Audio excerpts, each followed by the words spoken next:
Sapaan Gembala, Rabu 18 November tahun 2020, tema kita tentang mata ganti mata. Diambil dari Matius 5 ayat 38 sampai dengan yang 42. Mahatma Gandhi pernah berkata, jikalau prinsip mata ganti mata dianut oleh seluruh dunia, maka dunia ini akan dipenuhi oleh orang buta. Sebuah prinsip yang seringkali disalahartikan untuk membalas dendam kepada orang lain setimpal dengan perbuatannya dengan melakukannya sendiri. Hukum mata ganti mata, gigi ganti gigi terdapat di dalam Imamat 24 ayat 19 sampai dengan yang ke-20. Bercerita tentang jikalau seseorang menyerang orang lain dan mematahkan gigi seseorang, maka sang penyerang itu harus dipatahkan giginya juga. Prinsip ini pada dasarnya baik karena untuk menjamin keadilan. Orang yang bersalah perlu dihukum setimpal dengan perbuatannya. Dengan mengetahuinya, masyarakat tidak melakukan hal yang semena-mena atau berbuat jahat kepada sesama. Namun dalam prakteknya, hukum ini disalahartikan dan disalahgunakan. Padahal hukum ini konteksnya adalah hukum pengadilan. Sudah sepatutnya hukuman itu diberikan oleh pengadilan. Jadi Yesus tidak sedang menentang Taurat tentang hal ini. Tetapi yang Yesus tentang adalah tafsiran dari para ahli Taurat dan orang Farisi. Mereka menafsirkan bahwa hukum ini adalah hukum pribadi. Padahal di dalam Perjanjian Lama ada ayat-ayat yang menentang pembalasan dendam.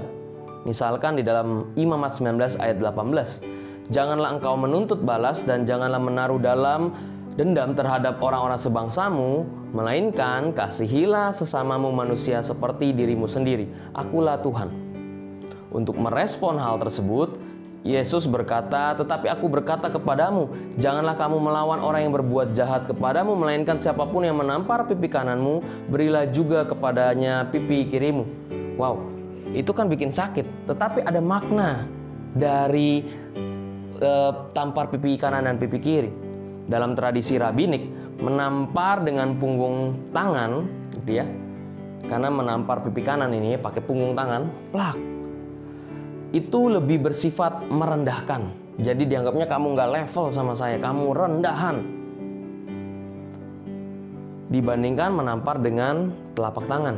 Karena pada saat orang itu menampar dengan telapak tangan, maka dia akan menampar pipi kiri pakai telapak tangan, ya, plak. Itu lebih bersifat bahwa kalau orang melakukan hal ini dengan punggung tangan, bahwa orang itu sederajat dengan saya. Orang itu selevel dengan saya. Maka saya akan menamparnya dengan telapak tangan. Tetapi jika saya menampar orang yang saya anggap rendah, maka saya akan menamparnya dengan punggung tangan. Nah, berdasarkan pemahaman konteks tersebut pada saat Yesus katakan kenapa harus kasih pipi kanan dan pipi kiri, perkataan Kristus bisa diartikan seperti ini.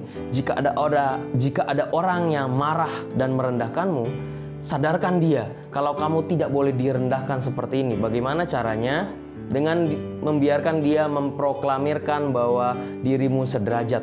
Jadi pada saat sudah ditampar pipi kanan, kasih pipi kiri. Dia akan nampar dengan punggung kanan.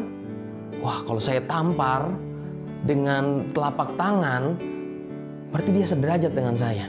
Padahal dia maksudnya ingin merendahkan. Nah, Kristus menginginkan hal itu, gitu ya. Kristus menyarankan ya sudah kasih pipi kanan, pipi kiri. Supaya apa? Orang itu akhirnya nanti mungkin tidak jadi menampar kamu, tidak jadi merendahkan kamu. Oleh karena itu, pada ayat 40-42, apa yang Yesus harapkan? Yesus harapkan bahwa jangan terjadi pembalasan dendam, jangan terjadi penghinaan, jangan terjadi merendahkan orang lain. Yesus menginginkan pengikutnya melakukan sebuah tindakan kasih dengan berempati kepada samanya, kepada sama manusia. Kalau ada yang minta jalan 1 mil, kamu tambahin 2 mil. Kalau ada yang minta baju, kamu kasih selimutmu dan yang lainnya. Kristus menginginkan jangan mata ganti mata, tapi bagaimana kita melakukan tindakan kasih dalam kehidupan sehari-hari. Jika ada orang yang merendahkanmu, jangan kamu balas, tapi buatlah diri kamu sederajat dengannya dengan melakukan tindakan kasih, dan itu akan mempermalukan dia. Nah, inilah yang harus kita lakukan. Umat yang terkasih dalam Yesus Kristus, marilah kita jangan memakai mata ganti mata dalam konteks hukuman pribadi. Tapi bagaimana dalam setiap kehidupan pribadi kita mengamalkan hukum kasih, tindakan empati kepada sesama kita. Tuhan memberkati kita.